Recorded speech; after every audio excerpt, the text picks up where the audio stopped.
No ar, Jornal da CUT. Olá Brasil, eu sou o André Acarini. Jornal da CUT está no ar, traz hoje os seguintes assuntos. O valor do botijão de gás compromete até 11% da renda dos mais pobres em São Paulo. Lula cresce 5 pontos e pode vencer no primeiro turno, é o que diz a nova pesquisa da FSB-BTG. E ainda, PEC que regulamenta a fonte de recursos para o piso da enfermagem pode ser votado essa semana no Senado. Rádio CUT. Aqui, a classe trabalhadora tem voz. Acesse pelo site www.cut.org.br.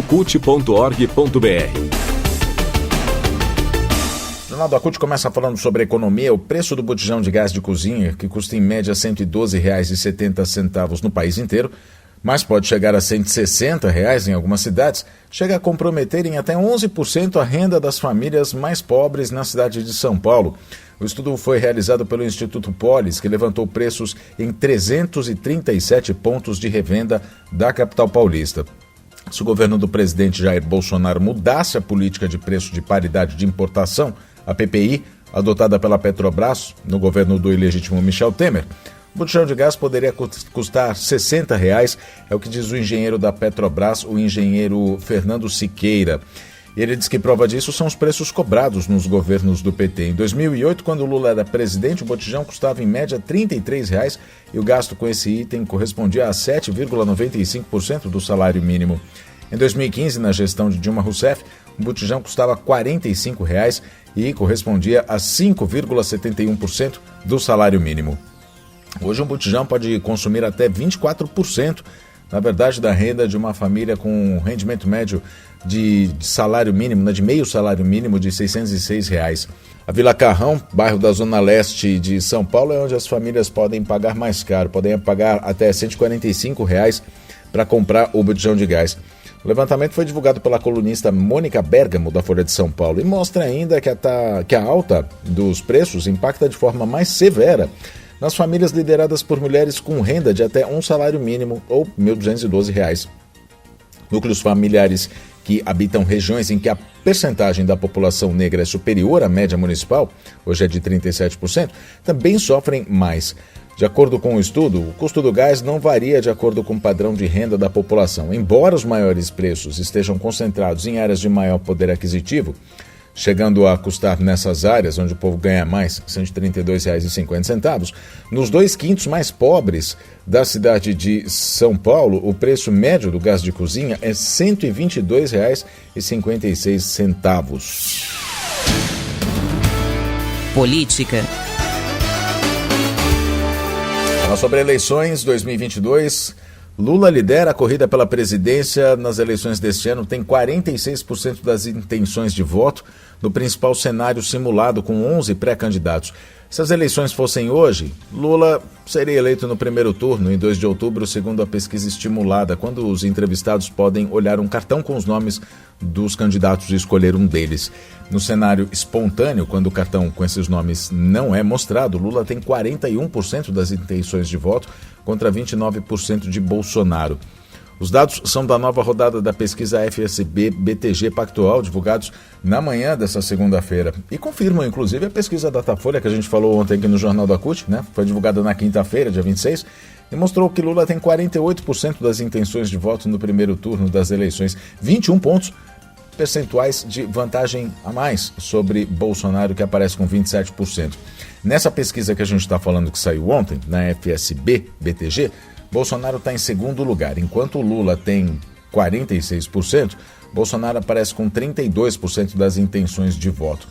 Ciro Gomes está na sequência com 9%, Simone Tebet, do MDB, 2%, o deputado federal André Janones, do Avante, 1%, Leonardo Péricles, da UP, Luciano Bivar, do União Brasil, e Sofia Manzano, do PCB, além de Vera Lúcia, do PSTU, do Emael, do Democracia Cristã, do Felipe Dávila, do Novo, todos eles não pontuaram. Brancos, nulos e indecisos são 8% dos entrevistados. Se forem considerados apenas os votos válidos, Lula, que tem 51%, teria garantida a vitória em primeiro turno por isso. O Datafolha mostrou Lula com 54% dos votos válidos, excluindo os brancos e nulos. E é o considerado pela Justiça Federal, para declarar o resultado final das eleições. Ou seja, para ganhar no primeiro turno é necessário que o candidato tenha 50% dos votos válidos, mais um. Na simulação de segundo turno dessa pesquisa da FSB, Lula aparece com 19 pontos de vantagem em relação a Bolsonaro. Lula tem 54%, Bolsonaro 35%. A pesquisa ouviu 2 mil eleitores de 16 anos ou mais entre os dias 27 e 29 de maio, entrevistas por telefone, índice de confiança do levantamento é 95%. A pesquisa foi feita pelo Instituto FSB, contratada pelo Banco BTG Pactual e registrada no TSE, sob o número de protocolo BR 03196-2022. Só voltar num detalhe aqui, né? Você sempre ouve falar sobre índice de confiança, não é? A gente explica o que é índice de confiança para quem ainda não sabe. Índice de confiança é assim, de 100 pesquisas, 95 elas apontariam os mesmos números que essa pesquisa. Então, por isso que a gente diz, né, por isso que a pesquisa tem aí 95% de índice de confiança. A gente continua falando sobre pesquisa. Uma outra pesquisa agora do Poder Data, feita na semana passada também, diz que o presidente Jair Bolsonaro é o responsável pela escalada da inflação no Brasil. 42% dos brasileiros acham isso. Outros 18% responsabilizam os governadores pelos aumentos de preços, 16% culpam a pandemia e 9% a guerra da Rússia contra a Ucrânia. Apesar do impacto dos reajustes nos preços dos combustíveis nos índices de inflação, só 3% culpam a Petrobras. Nesses 3%, inclusive, está incluído o próprio Bolsonaro, né?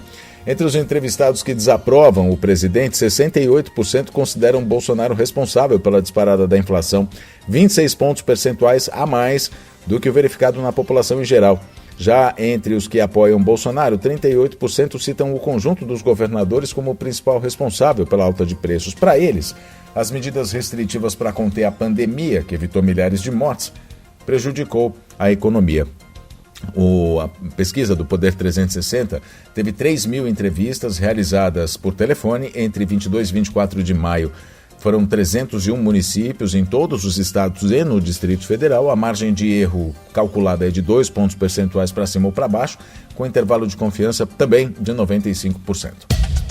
Mundo do Trabalho. PL da enfermagem é aprovado depois de 30 anos de luta. O PL da enfermagem, que estabelece o piso salarial para a categoria, além de técnicos auxiliares de enfermagem, parteiras, esse PL ainda não saiu do papel. A discussão agora é o orçamento, ou seja, de onde vão sair os recursos para pagar os trabalhadores e trabalhadoras. Mas, de acordo com promessa do presidente do Senado, Rodrigo Pacheco, do PSD de Minas Gerais, essa semana a pauta vai ser colocada em votação. A proposta de emenda à Constituição número 11 de 2022, que justamente institui o piso salarial. O único objetivo dessa PEC é criar a fonte de financiamento para o pagamento do piso da categoria. Ela deve resolver entraves jurídicos do PL 2564 de 2020, conhecido como PL da enfermagem, aprovado pela Câmara dos Deputados e também pelo Senado, que prevê o pagamento do piso salarial à categoria. Os entraves dizem respeito à constitucionalidade do projeto e vão ser sanados justamente porque indicam de onde vão vir esses recursos, que no caso dessa proposta de emenda à Constituição já determinam que serão recursos federais. A gente vai ouvir o Sandro César, que é presidente da CUT Rio de Janeiro e também secretário de Administração e Finanças da Confederação Nacional dos Trabalhadores em Seguridade Social, a CNTSS, sobre esse assunto. A PEC 11 de 2022, uma vez aprovada, resolve o problema porque ela acaba apontando fonte de financiamento. A exemplo do que aconteceu no caso do Fundeb, né? Criou uma fonte de receita para que possa pagar o piso da enfermagem. Com isso, cessa a possível inconstitucionalidade que poderia ser arguída, né? Uma vez que vai ter receita para pagar essa iniciativa legal. O debate sobre a iniciativa da lei já foi enfrentado algumas vezes, né? No curso desses debates de criação de piso, como foi no caso dos agentes comunitários de saúde e no piso da educação. Em ambos os casos, já estou resolvido o problema com a criação de um fundo que possa custear.